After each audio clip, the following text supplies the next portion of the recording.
वाहेगुरु। श्री गुरु नानक पद पंकज वंदना, पद पंकज वंदना। सिमरो अंगद दोख निकंदना, दोख निकंदना। अमरदास गुर हृदय जावो, हृदय जावो। श्री गुरु रामदास गुण गावो, श्री गुरु रामदास गुण गावो। गुरु अर्जन विघ्न के नाशक, विघ्न के नाशक। गुरु हर गोबिंद शुभ मत प्रकाशक, शुभ मत प्रकाशक। गुरु हर राय नमो कर जोरी, नमो कर जोरी। गुरु हर कृष्ण मना रे बहोरी, मना रे बहोरी। तेग बहादुर परम कृपाला जी, परम कृपाला। गुरु गोबिंद सिंह मिसाला, गुरु गोबिंद सिंह मिसाला। तरो तरा पुर पुन पुन सीसा जी, पुन पुन सीसा। बंदो बार बार जगदीशा, बंदो बार बार जगदीशा। श्री गुरु तेग बहादुर महाराज जी के पावन पवित्र अस्थान गुरुद्वारा सीसगंज साहिब विखे धन धन श्री गुरु ग्रंथ साहिब महाराज जी की पावन अते पवित्र हजूरी अंदर जुड़ बैठी साध संगत जी, ऐसी भयानक समय दे विच, भयानक का मतलब ये है जिहड़े समय दे विच परमेश्वर नूं याद करन वालियां दी गिणती घट जाए और पदार्थां नूं याद करन वालियां दी गिणती वध जाए, उस नूं फिर भयानक समा जां फिर कलयुग कहा जाता है। कलयुग का मतलब ही ये है जदों मनुख नूं परमेश्वर का नाम विसर जाए, उदों कलयुग ही हुंदा है। और गुरबाणी ने तो कहा भी है, जदों परमात्मा जे एक मिनट भी, एक घड़ी भी तेरा नाम मैनू विसरदा है, मैनू इवें जापदा है, कलयुग आ गया है। एक घड़ी ना मिलते तो कलयुग होगा। ऐसे विचार जिहड़े विचार मनुख नूं अशांति वाल नूं खड़ रहे हैं, ऐसे विचार जिहड़े मनुख नूं कलेशां वाल खड़ रहे हैं,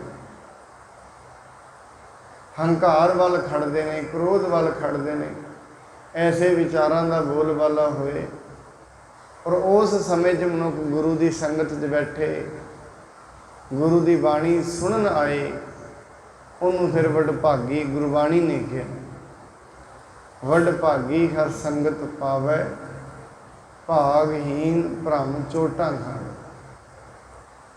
साध संगत जी, आप जी ने 2 दिन पहला दीवाना में यह श्रवण किया सी। श्री गुरु अंगद साहिब जी महाराज दुनिया तो जान लगे हैं। जिन्ना भी साजो समान है वो तैयार है, संस्कार की सामग्री तैयार है, किहड़े अस्थान ते संस्कार करना है, ਔਰ ਕੀ ਉਸ ਦੀ ਮਰਿਆਦਾ ਹੋਵੇਗੀ, ਇਹ ਸਾਰਾ ਚੀਜ਼ ਗੁਰੂ ਜੀ ਦੱਸ ਰਹੇ ਹਨ। ਆਓ ਹੁਣ ਜਿਵੇਂ ਅੱਗੇ ਕਥਾ ਚੱਲਦੀ ਹੈ, ਬੜੇ ਪ੍ਰੇਮ ਨਾਲ, ਸਤਿਕਾਰ ਨਾਲ ਅੱਗੇ ਦੀ ਕਥਾ ਸ਼ਰਵਣ ਕਰੀਏ। ਗੁਰੂ ਜੀ ਵੱਲੋਂ ਬਖਸ਼ੇ ਹੋਏ ਗੁਰਮੰਤਰ ਨਾਲ ਸਾਂਝ ਪਾਈਏ। ਸਤਨਾਮ ਸ੍ਰੀ ਵਾਹਿਗੁਰੂ ਸਾਹਿਬ ਜੀ। ਸਤਨਾਮ ਸ੍ਰੀ ਵਾਹਿਗੁਰੂ ਸਾਹਿਬ ਜੀ। ਦਰਬ ਪ੍ਰਿੰਦ ਤਬ ਦਿਓ ਗੋਵਿੰਦ ਹੈ, ਕਰੋ ਅਪਰ ਕਲ ਸਦਨ ਬਿਲੰਦ ਹੈ। ਮਹਾਰਾਜ ਜੀ ਨੇ ਜਿਹੜੇ ਉੱਥੇ ਖਡੂਰ ਸਾਹਿਬ 'ਚ ਜੁਲਾਏ ਰਹਿੰਦੇ ਸੀ, ਉਹਨਾਂ ਨੂੰ ਬੁਲਾਇਆ। ਕਹਿੰਦੇ ਭਾਈ ਤੁਸੀਂ ਹੁਣ ਇੱਥੇ ਨਾ ਰਹੋ, ਕਿਉਂਕਿ ਇੱਥੇ ਪਾਵਨ ਗੁਰਦੁਆਰਾ ਸਾਹਿਬ ਬਣੇਗਾ। ਤੁਸੀਂ ਮਾਇਆ ਲਵੋ, ਪੈਸੇ ਲੈ ਲਵੋ, ਔਰ ਇਹ ਪੈਸੇ ਲੈ ਕੇ ਕਿਸੇ ਹੋਰ ਥਾਂ 'ਤੇ ਜ਼ਮੀਨ ਖਰੀਦ ਕੇ ਚੰਗੇ ਘਰ ਬਣਾ ਲਵੋ। ਜੇਕਰ ਇਹਾਂ ਬਸੋ ਅਬ ਆਏ, ਨਾ ਹੈਨ ਬਚੋ ਸਗਰੇ ਮਰ ਜਾਏ। ਹੁਣ ਤੁਸੀਂ ਆਪਣੀ ਜ਼ਮੀਨ ਦੇ ਪੈਸੇ ਵੀ ਲੈ ਲਏ ਹਨ, ਸਾਰਾ ਇਹਦਾ ਮੁੱਲ ਵੀ ਲੈ ਲਿਆ। ਜੇ ਤੁਸੀਂ ਹੁਣ ਵੀ ਇੱਥੇ ਆ ਕੇ ਵਸੋਗੇ, ਸਾਰੇ ਹੀ ਮਰ ਜਾਓਗੇ, ਤੁਹਾਡੇ ਵਿੱਚੋਂ ਕੋਈ ਵੀ ਨਹੀਂ ਬਚੇਗਾ। ਸੋ ਇਹ ਕਾਨ ਹਮਾਰਾ ਭਇਓ, ਤਿਸ ਕੋ ਮੋਲ ਤੁਮੈ ਦੇ ਦਇਓ।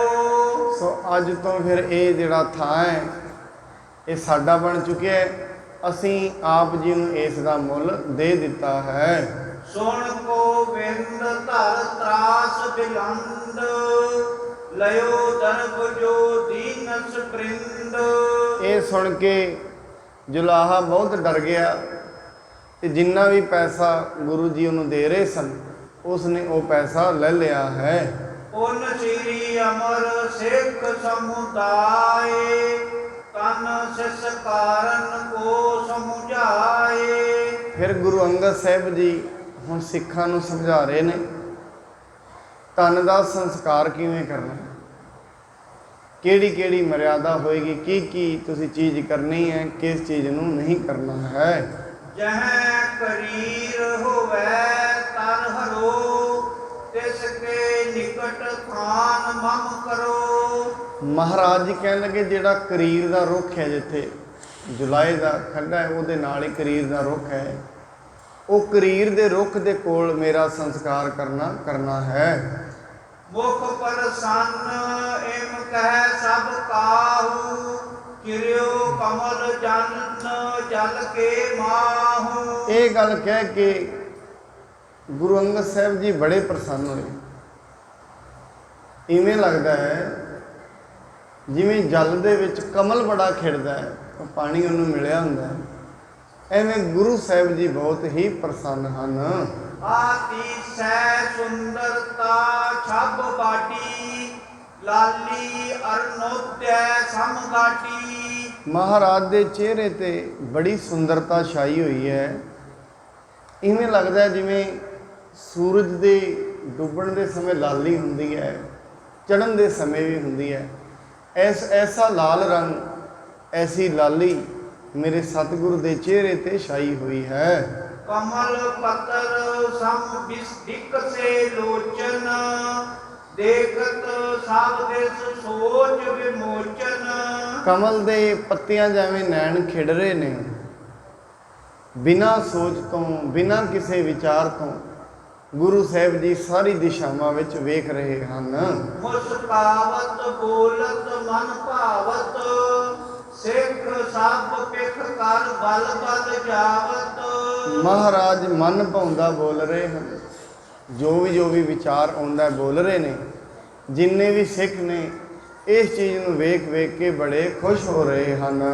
ਨਿਜ ਆਨੰਦ ਮੈਂ ਮਗਨ ਬਿਲੰਦੇ, ਧਾਰਨ ਤਿਆਗਣ ਦੇ ਸੁਛੰਦੇ। ਮਹਾਰਾਜ ਜੀ ਨਿਜ ਆਨੰਦ ਦੇ ਵਿੱਚ ਮਗਨ ਨੇ, ਕਿਉਂਕਿ ਸਾਧ ਸੰਗਤ ਦੇਹ ਦਾ ਤਿਆਗਣਾ ਅਤੇ ਦੇਹ ਨੂੰ ਲਿਆਉਣਾ ਇਹ ਉਹਨਾਂ ਦੇ ਵੱਸ ਵਿੱਚ ਹੀ ਹੈ। ਜਿਹੜੇ ਸੰਤ ਮਹਾਂਪੁਰਖ ਹੁੰਦੇ ਨੇ, ਵਡਿਆਈ ਵਾਲੇ ਜਿਹੜੇ ਨਾਮ ਜਪ ਲੈਂਦੇ ਨੇ, ਉਹਨਾਂ ਦੀ ਦੇਹ ਕਦੋਂ ਤਿਆਗਣੀ ਹੈ ਉਹ ਉਹਨਾਂ ਨੂੰ ਪਤਾ ਹੁੰਦਾ ਹੈ। ਇਹ ਨਹੀਂ ਉਹਨਾਂ ਨੂੰ ਨਹੀਂ ਪਤਾ। ਕਦੋਂ ਉਹਨਾਂ ਨੇ ਜਾਣਾ ਹੈ, ਕਦੋਂ ਆਉਣਾ ਹੈ, ਸਭ ਪਤਾ ਹੁੰਦਾ ਹੈ।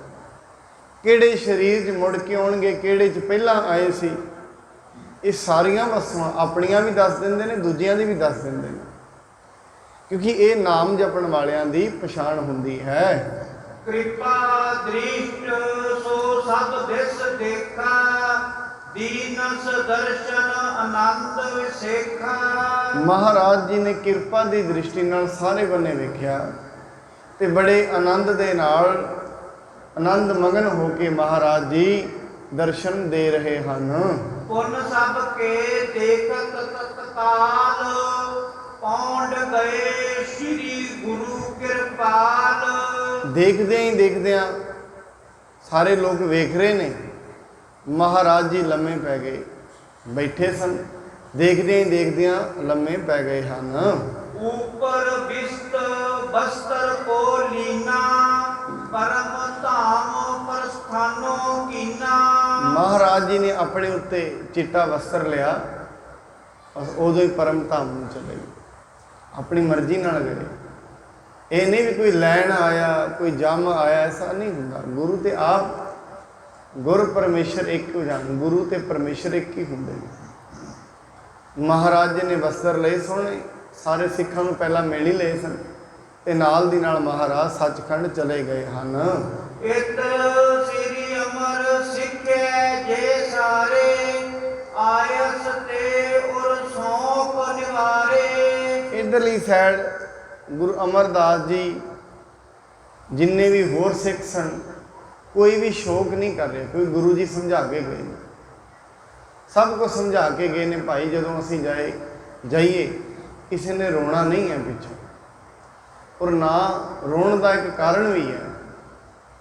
ਸਾਧ ਸੰਗਤ, ਜਦੋਂ ਵੀ ਸਾਡੇ ਤੋਂ ਕੋਈ ਚੀਜ਼ ਵਿਛੜਦੀ ਹੈ, ਰੋਣਾ ਆਪਣੇ ਆਪ ਹੀ ਨਿਕਲਦਾ। ਬਲਜੀਤ ਇਹਦੀ ਈਕੋ ਕਰਾਣਾ, ਮਨਜੀਤ ਨੂੰ ਕਹਿ।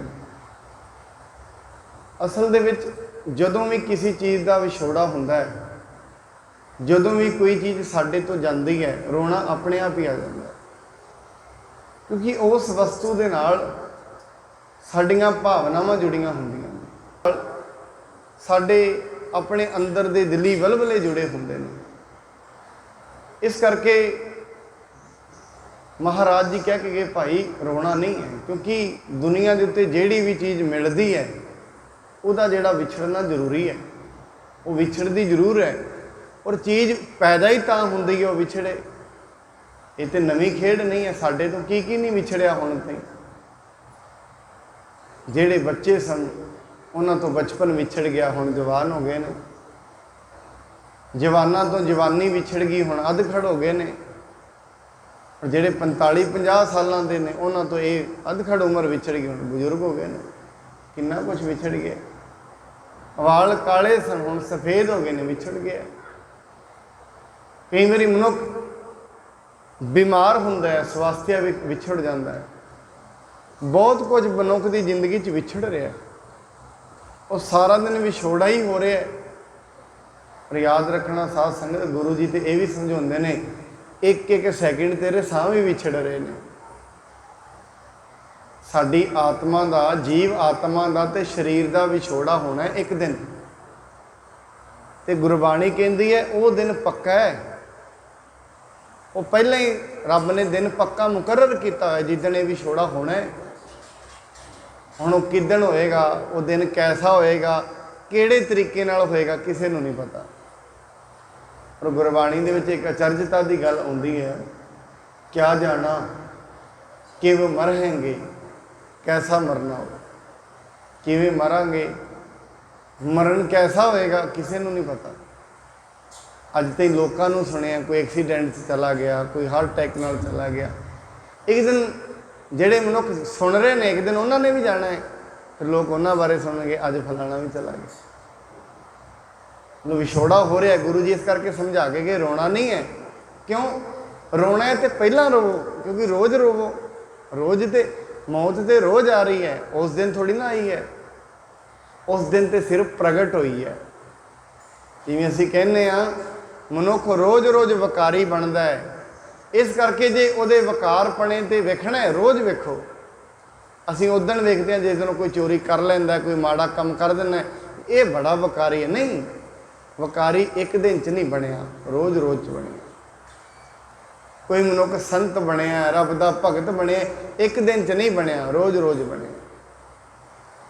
ਇਸ ਕਰਕੇ ਜਿਹੜੀ ਮ੍ਰਿਤੂ ਹੈ ਇੱਕ ਦਿਨ ਨਹੀਂ ਆਉਣੀ, ਇਹ ਰੋਜ਼-ਰੋਜ਼ ਹੀ ਆ ਰਹੀ ਹੈ, ਇੱਕ-ਇੱਕ ਸੈਕਿੰਡ ਆ ਰਹੀ ਹੈ।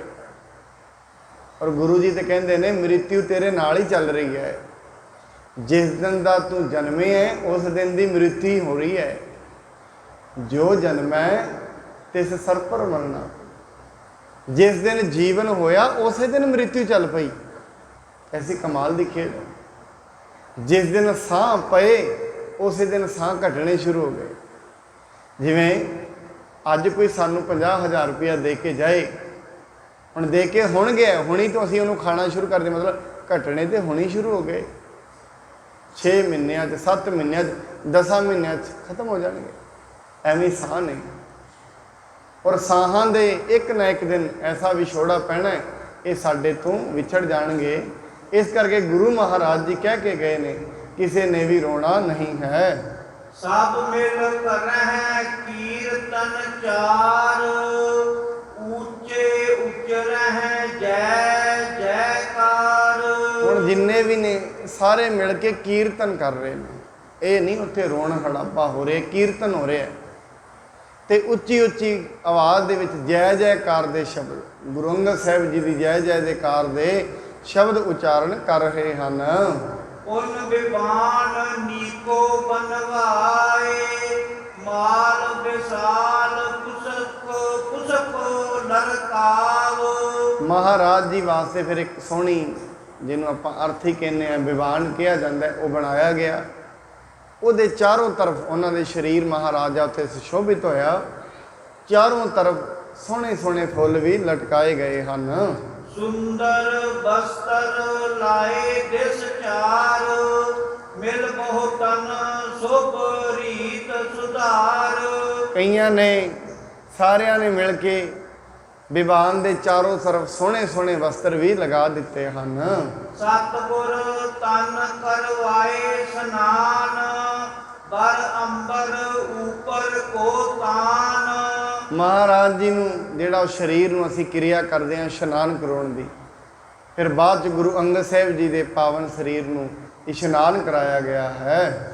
ਬੀਜ ਬਿਬਾਨ ਬਹੁਰ ਕੁੰਡਾਏ, ਬੂਟੇ ਆਦ ਸੋ ਲੀਨ ਉਠਾਏ। ਕਹਿੰਦੇ ਫਿਰ ਬਾਬਾ ਬੁੱਢਾ ਜੀ ਨੇ ਤੇ ਹੋਰਾਂ ਨੇ ਜਿਹੜਾ ਵਿਵਾਨ ਹੈ, ਅਰਥੀ ਹੈ, ਉਸ ਨੂੰ ਚੁੱਕ ਲਿਆ ਹੈ। ਜਹਾਂ ਜੁਲਾਹਨ ਸਦਨ ਸਥਾਨ, ਚਿਖਾ ਰਚੀ ਤੈ ਰੁਚਰ ਮਹਾਨ। ਉਸ ਤੋਂ ਬਾਅਦ ਜਿੱਥੇ ਮਹਾਰਾਜ ਨੇ ਉਹਨਾਂ ਨੂੰ ਪੈਸੇ ਦੇ ਕੇ ਜੁਲਾਹਿਆਂ ਨੂੰ ਘਰ ਚਕਵਾਇਆ ਸੀ, ਉੱਥੇ ਜਾ ਕੇ ਇੱਕ ਬੜੀ ਸੁੰਦਰ ਚੰਦਨ ਦੀ ਜਿਹੜੀ ਚਿਖਾ ਹੈ ਉਹ ਬਣਾਈ ਗਈ ਹੈ। ਚੰਦਨ ਬ੍ਰਿਧ ਧਰਿਓ ਤਿਸ ਬੀਚ, ਤਿਲ ਕ੍ਰਿਤ ਅਤਿਕ ਨਾਹੇ ਤੇ ਸੀਚ। ਚੰਦਨ ਦੀਆਂ ਲੱਕੜਾਂ ਧਰੀਆਂ ਗਈਆਂ, ਨਾਲ ਦੀ ਬੜਾ ਸੋਹਣਾ ਸੋਹਣਾ ਕਹਿੰਦੇ ਨੇ ਮਹਾਰਾਜ ਜੀ ਦੇ ਉੱਤੇ ਤਿਲ ਪਾਏ ਗਏ, ਸਰੀਰ ਦੇ ਉੱਤੇ ਘਿਓ ਹੈ। ਘਿਓ ਵੀ ਜਿਵੇਂ ਅਸੀਂ ਅਰਥੀ ਦੇ ਵਿੱਚ ਪਾਉਂਦੇ ਹਾਂ, ਘਿਓ ਨੂੰ ਪਾਇਆ ਗਿਆ ਹੈ। ਸਤਿਗੁਰ ਤਨ ਉਪਰ ਪੁੰਡਾਏ, ਦਾਸੂ ਦੀਨਸ ਅਗਨ ਲਗਾਏ। ਮਹਾਰਾਜ ਜੀ ਦੇ ਸਰੀਰ ਨੂੰ ਚੀਖਾ ਦੇ ਉੱਤੇ ਲਟਾ ਦਿੱਤਾ ਗਿਆ। ਮਹਾਰਾਜ ਜੀ ਦੇ ਵੱਡੇ ਪੁੱਤਰ ਨੇ ਉਸ ਨੂੰ ਅਗਨ ਦਿੱਤੀ ਹੈ। ਸਤਨਾਮ ਕੋ ਸਿਮਰਨ ਕਰੈ, ਹੋਤ ਕੀਰਤਨ ਸੋਕੈ ਹਰੈ। ਉਸ ਸਮੇਂ ਕੋਈ ਰੋ ਨਹੀਂ ਸੀ ਰਿਹਾ, ਬਲਕਿ ਸਾਰੇ ਸਤਨਾਮ ਦਾ ਕੀਰਤਨ ਕਰ ਰਹੇ ਸੀ। ਸਤਨਾਮ ਵਾਹਿਗੁਰੂ ਦਾ ਜਾਪ ਕਰ ਰਹੇ ਸਨ। ਬੜੀ ਸੋਹਣੀ ਸੋਹਣੀ ਸੁੰਦਰ ਆਵਾਜ਼ ਦੇ ਵਿੱਚ ਸਾਰੇ ਜਣੇ ਸ਼ਬਦ ਗਾਇਨ ਕਰ ਰਹੇ ਸਨ। ਭਲੀ ਰੀਤ ਸੰਸਕਾਰਨ ਕਰੇ, ਨਾਮੋ ਠਾਨ ਧਰ ਪਰ ਸਿਰ ਧਰੇ। ਭਲੀ ਰੀਤ ਦੇ ਨਾਲ ਸੰਸਕਾਰ ਕੀਤਾ ਗਿਆ। ਸਾਰੇ ਨਮੋ ਨਮੋ ਕਰ ਰਹੇ ਹਨ। ਨਮੋ ਨਮੋ ਕਰਦਿਆਂ, ਵਾਹਿਗੁਰੂ ਦੀ ਵੰਦਨਾ ਕਰਦਿਆਂ ਕਰਦਿਆਂ ਸਭ ਕੁਝ ਹੋ ਰਿਹਾ ਹੈ। ਮੰਗਲ ਕਰਤ ਰਹੇ ਸਮੁਦਾਏ ਗੁਰ ਆਇਸ ਤੇ ਸੌਂਕ ਨਸਾਏ। ਸਾਰੇ ਜਣੇ ਬੜੇ ਸੋਹਣਾ ਮੰਗਲ ਸੋਹਣੀ ਆਵਾਜ਼ ਦੇ ਵਿੱਚ ਗਾ ਰਹੇ ਨੇ। ਕਹਿੰਦੇ ਗੁਰੂ ਜੀ ਦੀ ਕਿਰਪਾ ਦੇ ਨਾਲ, ਗੁਰੂ ਜੀ ਦੇ ਹੁਕਮ ਦੇ ਅਨੁਸਾਰ ਜਿੰਨੇ ਵੀ ਉੱਥੇ ਲੋਕ ਨੇ, ਕੋਈ ਵੀ ਸ਼ੋਕ ਨਹੀਂ ਕਰ ਰਿਹਾ ਹੈ। ਬੈਠੇ ਬਹੁਰ ਸੋ ਡੇਰਨ ਜਾਏ ਕਹਿ ਸੁਣੈ ਗੁਰ ਜਸ ਸਮੁਦਾਏ। ਕਹਿੰਦੇ ਜਾ ਕੇ ਆਪੋ ਆਪਣੇ ਡੇਰਿਆਂ ਦੇ ਵਿੱਚ ਸਾਰੇ ਬੈਠ ਗਏ ਤੇ ਗੁਰੂ ਜੀ ਦਾ ਜਸ ਸਾਰੇ ਗਾ ਰਹੇ ਹਨ। ਸਾਗਰ ਸਮ ਗੰਭੀਰ ਮਹਾਨੇ ਰਿਦੇ ਅੰਚਲ ਮੇਰੂ ਸਮ ਠਾਨੇ। ਸਾਰੇ ਕਹਿੰਦੇ ਗੁਰੂ ਜੀ ਬੜੇ ਮਹਾਨ ਸਨ, ਸਾਗਰ ਵਾਂਗ ਸਨ, ਉਹਨਾਂ ਦਾ ਹਿਰਦਾ ਸਮੇਰ ਪਰਬਤ ਵਰਗਾ ਸੀ। ਅਜਰ ਜਰਨ ਜਿਨ ਕੇਰ ਸਮਾਨ ਭਇਓ ਨਾ ਭੂਤ ਭਵਿਖਿਆ ਜਹਾਨ। ਇੱਕ ਹੋਰ ਸਾਰੇ ਗੱਲ ਕਹਿ ਰਹੇ ਨੇ, ਗੁਰੂ ਜੀ ਅਜਰ ਨੂੰ ਜਰਨ ਵਾਲੇ ਸਨ। ਜਿਹੜੀਆਂ ਚੀਜ਼ਾਂ ਆਮ ਮਨੁੱਖ ਨਹੀਂ ਸਨ ਜਰ ਸਕਦੇ, ਗੁਰੂ ਜੀ ਨੇ ਉਹ ਵੀ ਜਰੀਆਂ। ਔਰ ਜਿਹੜਾ ਦਰਵੇਸ਼ ਹੁੰਦਾ ਹੈ ਉਹਦੀ ਪਛਾਣ ਹੀ ਇਹ ਹੁੰਦੀ ਹੈ, ਉਹ ਅਜਰ ਨੂੰ ਵੀ ਜਰ ਲੈਂਦਾ ਹੈ। ਉਹਦੀ ਮਹਾਨਤਾ ਹੀ ਇਹ ਹੈ, ਅਜਰ ਨੂੰ ਜਰਨਾ। ਜਿਹੜੇ ਦਰਖਤ ਸਾਧ ਸੰਗਤ ਫਲ ਦਿੰਦੇ ਨੇ ਉਹ ਲੋਕਾਂ ਦੇ ਵੱਟੇ ਵੀ ਸਹਿਣ ਕਰਦੇ ਨੇ। ਹੁਣ ਜਿਨ੍ਹਾਂ ਚੀਜ਼ਾਂ ਤੇ, ਜਿਨ੍ਹਾਂ ਦੇ ਦਰਖਤਾਂ ਦੇ ਫੁੱਲ ਹੀ ਕੋਈ ਨਹੀਂ, ਫਲ ਹੀ ਕੋਈ ਨਹੀਂ, ਨਾ ਉਹਨਾਂ ਦੇ ਕਿਸੇ ਨੇ ਵੱਟਾ ਮਾਰਨਾ, ਨਾ ਉਹਨਾਂ ਸਹਿਣ ਹੀ ਕਰਨਾ। ਡਾਲਾਂ ਮੋਟੀਆਂ ਨੇ, ਮੁੜ ਕੇ ਵੱਟਾ ਆਪਣੇ ਹੀ ਆ ਵੱਜਦਾ ਹੈ। ਪਰ ਜਿਹੜਾ ਦਰਖਤ ਛਾਇਆ ਵਾਲਾ ਹੁੰਦਾ ਹੈ, ਜਿਹੜੇ ਦਰਖਤ ਤੇ ਫਲ ਲੱਗਦੇ ਨੇ, ਵੱਟੇ ਸਹਿਣ ਕਰਕੇ ਵੀ ਉਹ ਫਲ ਦਿੰਦਾ ਹੈ। ਇਸ ਕਰਕੇ ਜਿਹੜੇ ਮਹਾਨ ਪੁਰਸ਼ ਹੁੰਦੇ ਹਨ ਉਹ ਆਪਣੀ ਜ਼ਿੰਦਗੀ ਦੇ ਵਿੱਚ ਲੋਕਾਂ ਦੀਆਂ ਗਾਲਾਂ, ਲੋਕਾਂ ਦੇ ਤਾਨੇ ਮਿਹਣੇ ਇਹ ਵੀ ਸਹਿਣ ਕਰਦੇ ਨੇ। ਬਹੁਤ ਕੁਝ ਸਹਿਣ ਕਰਨਾ ਪੈਂਦਾ ਹੈ। ਕਾਰਨ ਕੀ ਹੈ? ਕਿਉਂਕਿ ਲੋਕਾਂ ਤੋਂ ਰੀਤ ਉਹਨਾਂ ਦੀ ਅਲੱਗ ਹੁੰਦੀ ਹੈ। ਜਿਹੜੀ ਦੁਨੀਆ ਹੁੰਦੀ ਹੈ ਉਹਦੀ ਰੀਤ ਵੱਖਰੀ ਹੁੰਦੀ ਹੈ। ਤਾਂ ਹੀ ਬਾਣੀ ਨੇ ਕਿਹਾ ਭਗਤਾਂ ਕੀ ਚਾਲ ਨਿਰਾਲੀ। ਉਹਨਾਂ ਦੀ ਚਾਲ ਅਲੱਗ ਹੁੰਦੀ ਹੈ। ਔਰ ਕਾਰਨ ਕੀ ਹੈ ਚਾਲ ਦਾ? ਕਿਉਂਕਿ ਉਹਨਾਂ ਦੀ ਰੀਤੀ, ਉਹਨਾਂ ਦਾ ਬੋਲਣਾ, ਉਹਨਾਂ ਦਾ ਬਹਿਣਾ, ਉਹਨਾਂ ਦਾ ਜਪਣਾ ਸਭ ਕੁਝ ਅਲੱਗ ਹੈ। ਜਪਣ ਕਰਕੇ, ਉਹਨਾਂ ਦੇ ਗਾਉਣ ਕਰਕੇ, ਬਾਰ-ਬਾਰ ਨਾਮ ਜਪਣ ਕਰਕੇ ਉਹਨਾਂ ਦਾ ਹਿਰਦਾ ਬਦਲ ਜਾਂਦਾ ਹੈ। ਵੇਖਣੀ, ਸੋਚਣੀ, ਸਮਝਣੀ ਸਭ ਕੁਝ ਬਦਲ ਜਾਂਦਾ ਹੈ। ਕਿਰਪਾ ਦ੍ਰਿਸ਼ਟ ਜਿਸ ਪੇਖੈ ਵਿਸ਼ੇਸ਼ੂ ਦੇਵ ਉਪਦੇਸ਼ ਨਿਕੰਦਨ ਕਲੇਸ਼ੂ। ਔਰ ਇੱਕ ਗੱਲ ਹੋਰ ਸਾਰੇ ਕਹਿ ਰਹੇ ਨੇ, ਬਲਜੀਤ ਇਹਨੂੰ ਈਕੋ ਕਹਿ ਦਿਓ ਉਹਨਾਂ ਨੂੰ, ਇਹਦੀ ਈਕੋ ਠੀਕ ਕਰਨ ਪਲਵਿੰਦਰ। ਉਹ ਕਹਿੰਦੇ ਨੇ ਮਹਾਰਾਜ ਜਿਹਦੇ ਵੱਲ ਵੀ ਕਿਰਪਾ ਦ੍ਰਿਸ਼ਟੀ ਕਰਕੇ ਵੇਖ ਲੈਂਦੇ ਸਨ ਉਹਦੇ ਰੋਗ ਦੂਰ ਕਰਦੇ ਨੇ। ਔਰ ਕਹਿੰਦੇ ਖਡੂਰ ਸਾਹਿਬ ਦੇ ਵਿੱਚ ਨਾ ਜਦੋਂ ਗੁਰੂ ਅੰਗਦ ਸਾਹਿਬ ਜੀ ਬਾਹਰ ਨਿਕਲਦੇ ਸਨ ਸਵੇਰੇ, ਕਈ ਰੋਗੀ ਆ ਕੇ ਦਰਵਾਜ਼ੇ ਤੇ ਹੀ ਬੈਠ ਜਾਂਦੇ ਸਨ। ਕਿਉਂਕਿ ਇਹ ਮਾਨਤਾ ਹੈ, ਇਤਿਹਾਸ ਇਹਨੂੰ ਦੱਸਦਾ ਹੈ, ਜਿਹਦੇ ਵੱਲ ਵੀ ਗੁਰੂ ਜੀ ਦੀ ਨਿਗਾਹ ਹੋ ਜਾਂਦੀ ਸੀ ਉਹਦਾ ਰੋਗ ਦੂਰ ਹੋ ਜਾਂਦਾ ਸੀ। ਗੱਲ ਵਿਸ਼ਵਾਸ ਦੀ ਹੈ, ਸ਼ਰਧਾ ਦੀ ਹੈ, ਭਾਵਨਾ ਦੀ ਹੈ। ਔਰ ਇਸ ਕਰਕੇ ਅੱਜ ਜਦੋਂ ਗੁਰੂ ਸਾਹਿਬ ਜੀ ਦੁਨੀਆ ਤੋਂ ਸਰੀਰਿਕ ਰੂਪ 'ਚ ਚਲੇ ਗਏ, ਹੁਣ ਬੈਠ ਕੇ ਸਾਰੇ ਗੱਲਾਂ ਕਰਦੇ ਨੇ ਕਿੱਡੇ ਵੱਡੇ ਸਨ ਮਹਾਰਾਜ। ਕੋਈ ਵੀ ਕਿਰਪਾ ਦ੍ਰਿਸ਼ਟੀ ਵੱਲ ਜਿਹਦੇ ਵੱਲ ਵੇਖ ਲੈਂਦੇ ਸਨ ਉਹਦੇ ਦੁੱਖ ਦੂਰ ਕਰ ਦਿੰਦੇ ਸਨ। ਕਲੀ ਕਾਲ ਅੰਧੇਰ ਗੁਬਾਰਾ ਤਿਨ ਦਰਸ਼ਨ ਦੀਪਕ ਉਜਿਆਰਾ। ਕਲੀ ਕਾਲ 'ਚ ਜਿੱਥੇ ਚਾਰੇ ਬੰਨੇ ਹਨੇਰਾ ਹੀ ਫੈਲਿਆ ਹੋਇਆ ਹੈ ਤੇ ਗੁਰੂ ਜੀ ਮਹਾਰਾਜ ਜੀ ਦਾ ਜਿਹੜਾ ਗਿਆਨ ਹੈ, ਜਿਹੜਾ ਪ੍ਰਕਾਸ਼ ਹੈ, ਉਹ ਦੀਵੇ ਦੇ ਵਾਂਗੂ ਹੈ। ਕਿਉਂਕਿ ਜਿਵੇਂ ਇੱਕ ਦੀਵੇ ਦੇ ਵਿੱਚ ਨਾ ਪਹਿਲਾਂ ਸਮੇਂ 'ਚ ਦੀਵੇ ਚੱਲਦੇ ਸਨ, ਅੱਜ ਤੇ ਬਲਬ ਆ ਗਏ ਨੇ। ਜਦੋਂ ਵੀ ਕਿਤੇ ਅੰਧੇਰਾ ਹੁੰਦਾ ਸੀ ਦੀਵੇ ਨੂੰ ਕਮਰੇ ਵਿੱਚ ਲਾ ਦਿੱਤਾ ਜਾਂਦਾ ਸੀ। ਹੁਣ ਉਹ ਦੀਵੇ ਦੀ ਲੋ, ਦੀਵੇ ਦੀ ਲਾਈਟ ਸਾਰੇ ਕਮਰੇ ਨੂੰ ਉਜਾਲਾ ਕਰ ਦਿੰਦੀ ਸੀ। ਹੁਣ ਗੁਰਬਾਣੀ ਵਿੱਚ ਵੀ ਆਰਤੀ ਵਿੱਚ ਅਸੀਂ ਪੜ੍ਹਦੇ ਹਾਂ, ਨਾਮ ਤੇਰਾ ਦੀਵਾ। ਗੁਰਬਾਣੀ ਇਹ ਕਹਿੰਦੀ ਹੈ ਤੇਰਾ ਨਾਮ ਹੀ ਮੇਰਾ ਦੀਵਾ ਹੈ। ਔਰ ਮੈਂ ਇਹ ਉਸ ਦੀਵੇ ਨੂੰ ਆਪਣੇ ਅੰਦਰ ਜਗਾ ਰਿਹਾ, ਬਾਰ-ਬਾਰ ਵਾਹਿਗੁਰੂ ਨੂੰ, ਪਰਮੇਸ਼ਰ ਨੂੰ, ਭਗਵਾਨ ਨੂੰ ਯਾਦ ਕਰਦਾ। ਉਹਦੇ ਯਾਦ ਕਰਨ ਦੇ ਨਾਲ ਉਹਦੇ ਵਰਗਾ ਮੈਂ ਬਣ ਜਾਵਾਂਗਾ। ਸਾਧ ਸੰਗਤ, ਜਿਹਨੂੰ ਰੋਜ਼-ਰੋਜ਼ ਯਾਦ ਕਰੀਏ ਜਿਹੜੀ ਚੀਜ਼ ਨੂੰ, ਮਨੁੱਖ ਵਿੱਚ ਉਹਦੇ ਗੁਣ ਆਪਣੇ ਆਪ ਹੀ ਆ ਜਾਂਦੇ ਨੇ।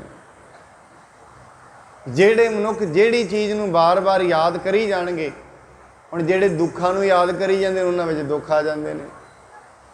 ਜਿਹੜੇ ਪਰਮੇਸ਼ਰ ਨੂੰ ਯਾਦ ਕਰਦੇ ਨੇ, ਪਰਮੇਸ਼ਰ ਦਾ ਨਾਮ ਹੈ ਸ਼ਾਂਤੀ, ਉਹਨਾਂ ਅੰਦਰ ਸ਼ਾਂਤੀ ਆ ਜਾਂਦੀ ਹੈ, ਸੁੱਖ ਆ ਜਾਂਦਾ ਹੈ, ਸੰਤਾਪ ਦੂਰ ਹੋ ਜਾਂਦੇ ਨੇ। ਇਸ ਕਰਕੇ ਜਿਹੜੇ ਮਨੁੱਖ ਬਾਰ-ਬਾਰ ਰੱਬ ਦਾ ਨਾਂ ਜਪਦੇ ਨੇ, ਹਨੇਰਾ ਖਤਮ ਹੋ ਜਾਂਦਾ, ਅਗਿਆਨ। ਮਹਾਰਾਜ ਬਾਣੀ 'ਚ ਕਹਿੰਦੇ ਗਿਆਨ ਅੰਜਨ ਗੁਰ ਦੀਆ, ਅਗਿਆਨ ਅੰਧੇਰ ਵਿਨਾਸ਼।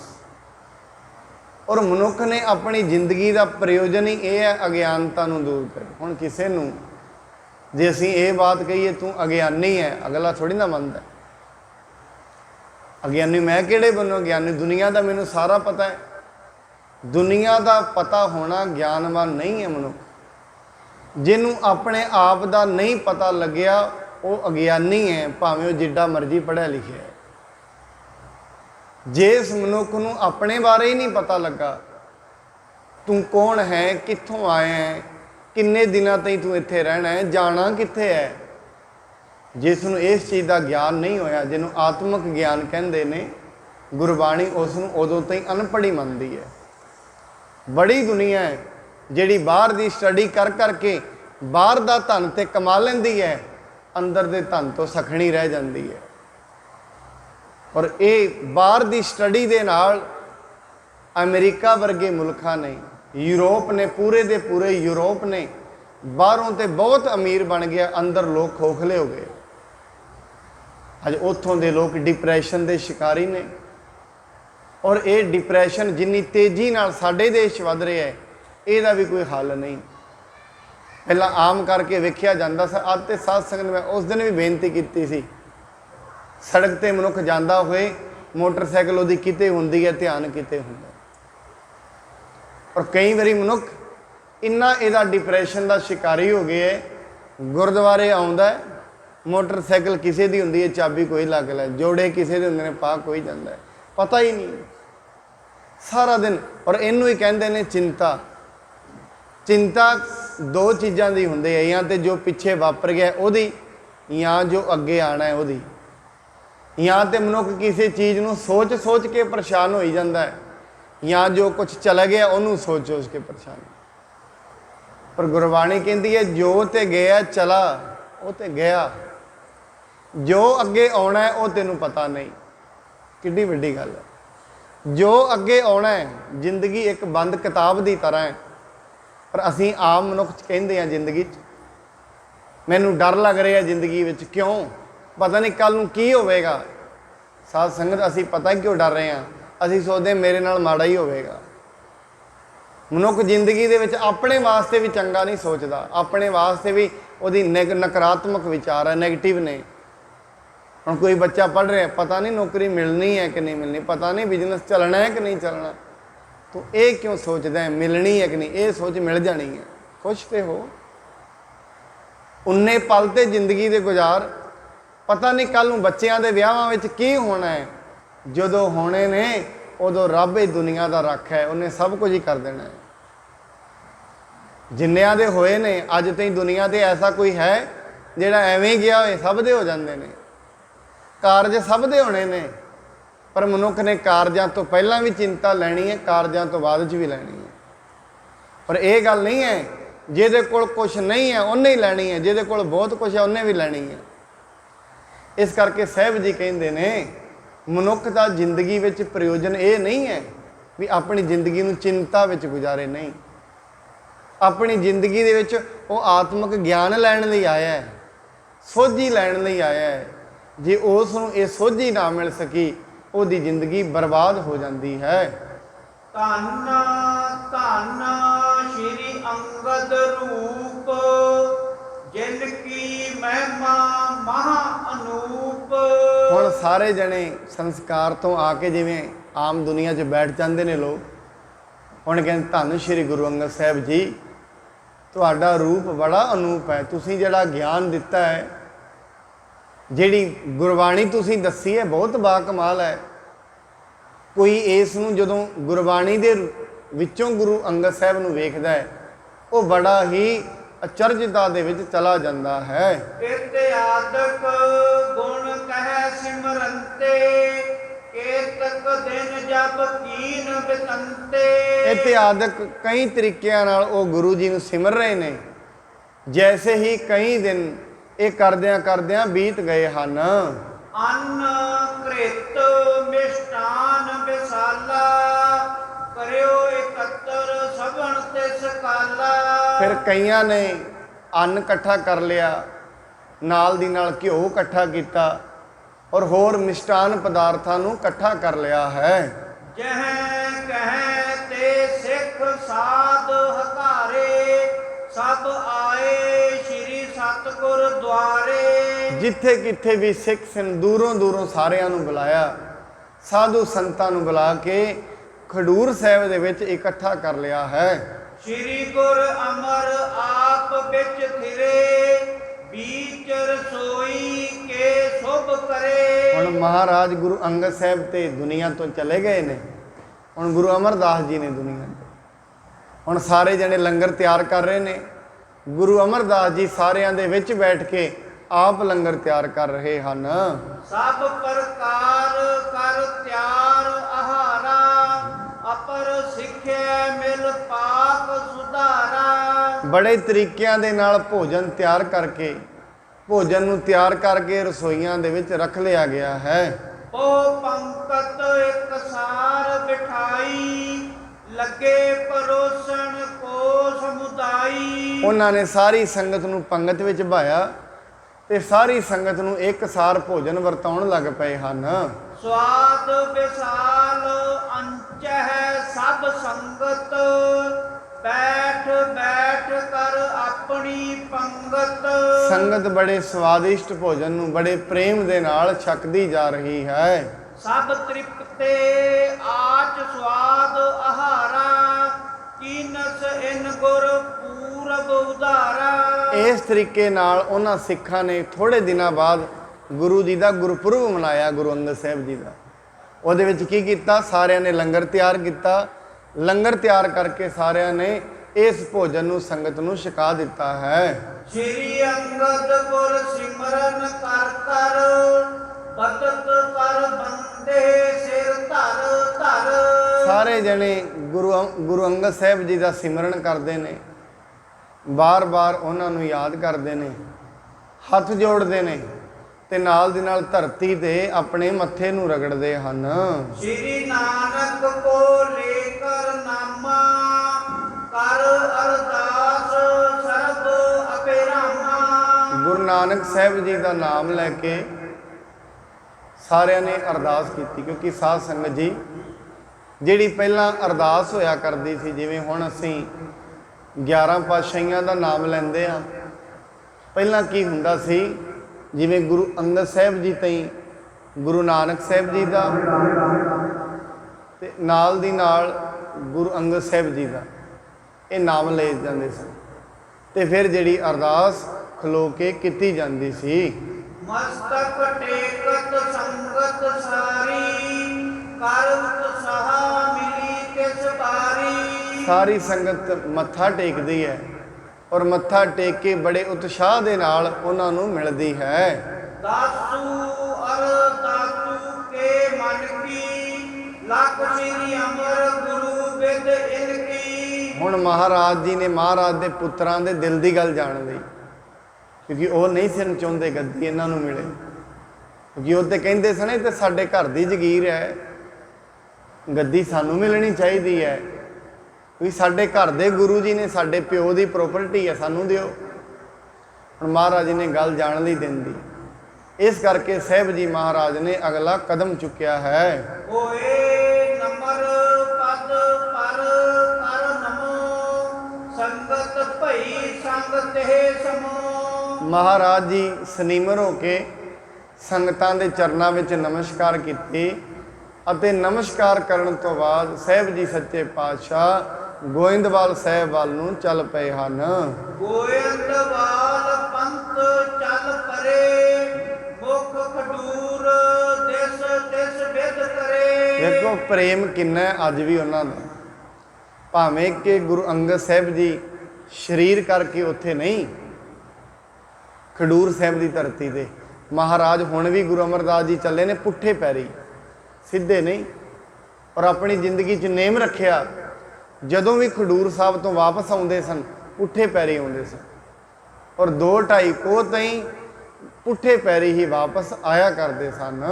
ਪਾਛਲ ਦਿਸ਼ਾ ਗਮਨ ਤੇ ਜਾਏ, ਇਸੀ ਪ੍ਰਕਾਰ ਪਹੁੰਚ ਤਿਸ ਥਾਏ। ਹੁਣ ਪਿੱਛੇ ਪੈਰ ਜਾਂਦਿਆਂ ਜਾਂਦਿਆਂ ਉੱਥੇ ਹੀ ਪਹੁੰਚ ਗਏ 3 ਕੋਹ ਤੇ, ਜਿੱਥੋਂ ਜਾ ਕੇ ਉਹ ਮੁੜ ਕੇ ਸਿੱਧੇ ਚੱਲਦੇ ਹੁੰਦੇ ਸਨ।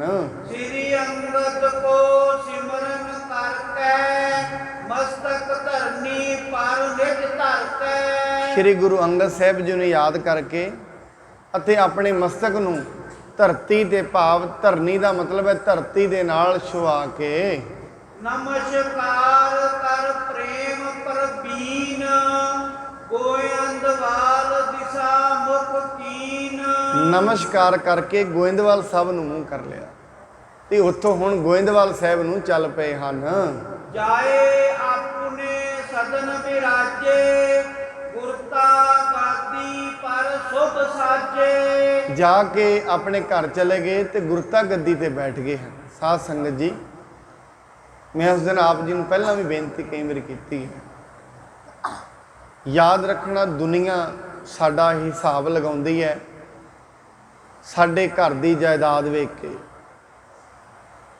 ਕਿਉਂਕਿ ਦੁਨੀਆ ਵਿੱਚ ਇੱਜ਼ਤ ਜਿਹੜੀ ਹੈ ਨਾ, ਕਿਉਂਕਿ ਦੁਨੀਆ ਨੇ ਇਹ ਸੁਸਾਇਟੀ ਦਾ ਸਭ ਤੋਂ ਵੱਧ, ਦੁਨੀਆ ਨੇ ਜੇ ਕਿਸੇ ਨੂੰ ਮਹਾਨਤਾ ਹੈ ਨਾ ਸਾਡੇ ਮਨ ਵਿੱਚ, ਉਹ ਸਮਾਜਿਕ ਇੱਜ਼ਤ ਹੈ ਸਭ ਤੋਂ ਵੱਧ। ਇੰਨਾ ਮਨੁੱਖ ਪਰਮਾਤਮਾ ਤੋਂ ਨਹੀਂ ਡਰਦਾ ਜਿੰਨਾ ਲੋਕਾਂ ਤੋਂ ਡਰਦਾ ਹੈ, ਸਮਾਜ ਤੋਂ। ਕਿਉਂ? ਅਹਿਮੀਅਤ ਬੜੀ ਦਿੱਤੀ ਹੋਈ ਹੈ ਸਮਾਜ ਨੂੰ। ਸ਼ਾਇਦ ਕਿਤੇ ਇੰਨੀ ਅਹਿਮੀਅਤ ਮਨੁੱਖ ਪਰਮਾਤਮਾ ਨੂੰ ਦੇ ਦੇ ਨਾ ਤੇ ਇਹਨੂੰ ਪਰਮਾਤਮਾ ਮਿਲ ਜਾਏ। ਮਨੁੱਖ ਦੇ ਜਿੰਨੇ ਵੀ ਐਕਸ਼ਨ ਨੇ, ਜਿੰਨੀਆਂ ਵੀ ਕਿਰਿਆਵਾਂ ਇਹ ਦਿਨ ਵਿੱਚ ਕਰਦਾ ਹੈ, ਇਹ ਦੁਨੀਆ ਨੂੰ ਖੁਸ਼ ਕਰਨ ਲਈ ਕਰਦਾ ਹੈ, ਪਰਮਾਤਮਾ ਨੂੰ ਖੁਸ਼ ਲਈ ਕਰਦਾ ਹੈ। ਪਰ ਇੱਕ ਗੱਲ ਯਾਦ ਰੱਖਣਾ, ਦੁਨੀਆ ਦੇ ਵਿੱਚ ਸਾਡੀ ਇੱਜ਼ਤ, ਜਿਵੇਂ ਜਿਵੇਂ ਸਾਡੇ ਕੋਲ ਪਦਾਰਥ ਵੱਧਦੇ ਜਾਂਦੇ ਨੇ ਇੱਜ਼ਤ ਵੱਧਦੀ ਜਾਂਦੀ ਹੈ। ਤੇ ਦੂਜੀ ਵੀ ਗੱਲ ਹੈ, ਜਿਉਂ-ਜਿਉਂ ਘਟਦੇ ਜਾਂਦੇ ਨੇ ਇੱਜ਼ਤ ਵੀ ਘਟਦੀ ਜਾਂਦੀ ਹੈ। ਫਿਰ ਇਹਦਾ ਮਤਲਬ ਇਹ ਹੋਇਆ, ਇੱਜ਼ਤ ਤੇ ਪੈਸੇ ਦੀ ਹੈ, ਬੰਦੇ ਦੀ ਕਾਹਦੀ ਹੈ? ਇੱਜ਼ਤ ਤੇ ਪੈਸੇ ਦੀ ਹੈ। MLA ਕੋਈ ਹੋਏ, ਜਦੋਂ ਤਾਈਂ MLA ਆ ਸਲਾਮਾਂ ਲੱਗਦੀਆਂ ਨੇ, ਜਿੱਦਣ ਕੁਰਸੀ ਚਲੀ ਜਾਂਦੀ ਹੈ ਕੋਈ ਸਲਾਮ ਨਹੀਂ। ਇਸ ਕਰਕੇ ਜਿਉਂ-ਜਿਉਂ ਸੁਸਾਇਟੀ ਦੇ ਅੰਦਰ ਪੈਸਾ ਵੱਧਦਾ ਜਾਂਦਾ ਹੈ, ਇੱਜ਼ਤ ਵੀ ਵੱਧਦੀ ਜਾਂਦੀ ਹੈ। ਜਿੱਦਣ ਘਟਦਾ ਜਾਂਦਾ ਹੈ, ਨਮਸਕਾਰਾਂ ਬੰਦ ਹੁੰਦੀਆਂ ਜਾਂਦੀਆਂ ਨੇ। ਇਸ ਕਰਕੇ ਮਹਾਰਾਜ ਜੀ ਕਹਿੰਦੇ ਨੇ, ਜਿੰਨੀ ਮਹਾਨਤਾ ਦੁਨੀਆ ਵੇਖਦੀ ਹੈ, ਕਿਸੇ ਦੀ ਪ੍ਰਭਾਵਿਤ ਹੁੰਦੀ ਹੈ, ਕਿਸੇ ਦੀ ਗੱਡੀ ਵੇਖ ਕੇ, ਕਿਸੇ ਦੀ ਡਰੈਸ ਵੇਖ ਕੇ, ਕਿਸੇ ਦਾ ਰੂਪ ਵੇਖ ਕੇ, ਕਿਸੇ ਦੇ ਕੱਪੜੇ ਵੇਖ ਕੇ, ਔਰ ਉਹਦੇ ਕੱਪੜਿਆਂ ਤੋਂ ਹੀ ਜੱਜਮੈਂਟ ਲਾਉਂਦੇ ਨੇ ਵੀ ਇਹ ਬੜਾ ਮਹਾਨ ਹੋਏਗਾ। ਪਰ ਗੁਰੂ ਨਹੀਂ ਐਸਾ ਵੇਖਦਾ। ਗੁਰੂ ਮਨੁੱਖ ਦੀ ਜੱਜਮੈਂਟ ਕਰਦਾ ਉਹਦਾ ਦਿਲ ਵੇਖ ਕੇ, ਸ਼ਬਦ ਵੇਖ ਕੇ ਨਹੀਂ। ਰੱਬ ਪਰਮਾਤਮਾ ਮਨੁੱਖ ਦੀ ਜੱਜਮੈਂਟ ਕਰਦਾ ਹੈ ਉਹਦਾ ਦਿਲ ਵੇਖ ਕੇ। ਸ਼ਬਦਾਂ ਦੇ ਜਾਲ ਵਿੱਚ ਨਹੀਂ ਰੱਬ ਫਸਦਾ ਹੁੰਦਾ, ਉੱਤੇ ਪ੍ਰੇਮ ਨੂੰ ਵੇਖਦਾ ਹੈ। ਪਰ ਯਾਦ ਰੱਖਣਾ, ਪ੍ਰੇਮ ਦੇ ਵਿੱਚ ਆ ਕੇ ਸ਼ਬਦ ਗਲਤ ਹੋ ਸਕਦੇ ਨੇ, ਇਹ ਵੀ ਜ਼ਰੂਰੀ ਹੈ। ਜਿਵੇਂ ਇਹਦੇ ਵਾਲਮੀਕੀ ਜੀ ਨੇ, ਕਿਸੇ ਨੇ ਦੱਸਿਆ ਰਾਮ ਰਾਮ ਜਪ, ਰਾਮ ਰਾਮ ਕਰਦਿਆਂ ਕਰਦਿਆਂ ਮਰਾ ਮਰਾ ਕਹਿਣ ਲੱਗ ਪਏ। ਮਰਾ ਮਰਾ ਕਹਿੰਦਿਆਂ ਵੀ ਪਰਮਾਤਮਾ ਮਿਲ ਗਿਆ। ਕਾਰਨ ਕੀ? ਪਰਮਾਤਮਾ ਨੇ ਦਿਲੋਂ ਜਾਣ ਲਿਆ ਵੀ ਇਹ ਦਿਲੋਂ ਠੀਕ ਬੋਲਦਾ ਹੈ, ਜ਼ੁਬਾਨ ਫਿਸਲ ਜਾਂਦੀ ਹੈ। ਜਿਵੇਂ ਬੀਬੀ ਵਿਚਾਰੀ ਬੁੱਢੜੀ ਨੂੰ ਕਿਸੇ ਨੇ ਘਰੋਂ ਕਿਹਾ, ਜਾ ਕੇ ਕਹੀਂ ਗੁਰੂ ਨੂੰ, ਮੈਂ ਪਾਪੀ ਤੂੰ ਬਖਸ਼ਣਹਾਰ, ਜਾ ਕੇ ਕਹੀਂ। ਹੁਣ ਆ ਰਹੀ ਸੀ ਯਾਦ ਕਰਦੀ ਕਰਦੀ, ਸ਼ਾਇਦ ਰਾਹ ਵਿੱਚ ਕਿਸੇ ਨੇ ਕੁਝ ਪੁੱਛ ਲਿਆ ਹੋਵੇਗਾ, ਨਾਲ ਹੀ ਜ਼ੁਬਾਨ ਫਿਸਲ ਗਈ। ਕਹਿੰਦੀ ਹੈ ਤੂੰ ਪਾਪੀ ਮੈਂ ਬਖਸ਼ਣਾ, ਇਹ ਰੀਲ ਉਹਦੇ ਚੜ੍ਹ ਗਈ ਜ਼ੁਬਾਨ ਤੇ। ਦਰਬਾਰ ਵਿੱਚ ਗੁਰੂ ਜੀ ਦੇ ਆਈ, ਗੁਰੂ ਨੂੰ ਕਹਿੰਦੀ ਹੈ ਤੂੰ ਪਾਪੀ ਮੈਂ ਬਖਸ਼ਣਾ, ਤੂੰ ਪਾਪੀ ਮੈਂ ਬਖਸ਼ਣਾ। ਕੋਲ ਬੈਠੇ ਨੇ ਸਿੱਖ ਖਲੋਤੇ ਨੇ, ਕਹਿੰਦੇ ਕੀ ਬੋਲਦੀ ਹੈ ਮਾਈ, ਤੂੰ ਗੁਰੂ ਦੇ ਅੱਗੇ ਬੈਠੀ ਹੈ, ਗੁਰੂ ਪਾਪੀ ਥੋੜੀ ਨਾ, ਪਾਪੀ ਤੇ ਅਸੀਂ ਆ। ਗੁਰੂ ਸਾਹਿਬ ਕਹਿੰਦੇ ਇਹਨੂੰ ਕੁਛ ਨਾ ਕਹੋ, ਇਹ ਜੋ ਬੋਲਦੀ ਹੈ ਇਹ ਠੀਕ ਬੋਲ ਰਹੀ ਹੈ, ਇਹਦਾ ਬੋਲਣਾ ਗਲਤ ਨਹੀਂ ਹੈ, ਤੁਹਾਡਾ ਸੁਣਨਾ ਗਲਤ ਹੈ।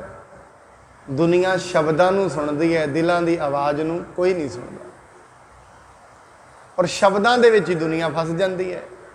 ਸ਼ਬਦਾਂ ਦਾ ਹੀ ਜਾਲ ਗਹਿਰਾ ਹੈ।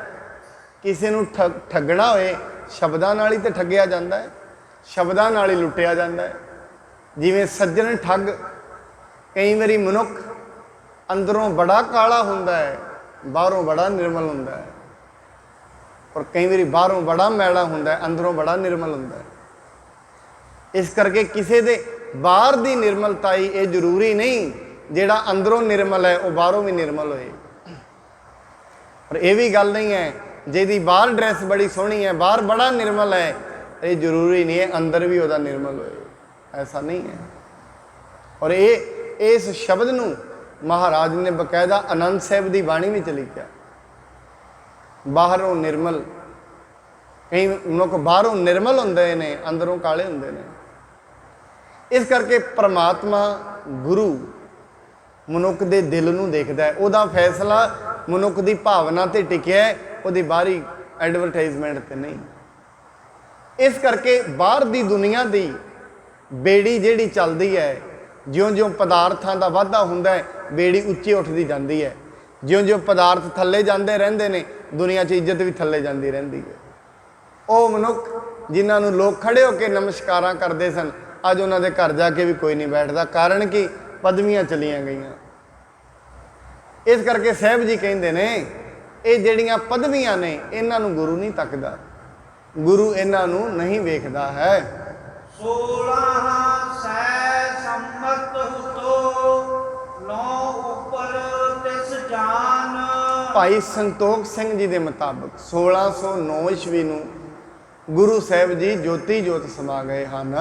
ਚੇਤ ਸੁਦੀ ਥਿਤ ਚੌਥ ਤਬ ਸ਼੍ਰੀ ਅੰਗਦ ਪ੍ਰਸਥਾਨ। ਚੇਤ ਸੁਦੀ ਚੌਥ ਮਤਲਬ 4 ਤਰੀਕ ਨੂੰ ਗੁਰੂ ਸਾਹਿਬ ਜੀ ਨੇ ਇਸ ਫਾਨੀ ਦੁਨੀਆ ਤੋਂ ਸਾਹਿਬ ਜੀ ਮਹਾਰਾਜ ਨੇ ਸੱਚਖੰਡ ਵੱਲ ਨੂੰ ਪਿਆਨਾ ਕੀਤਾ ਹੈ।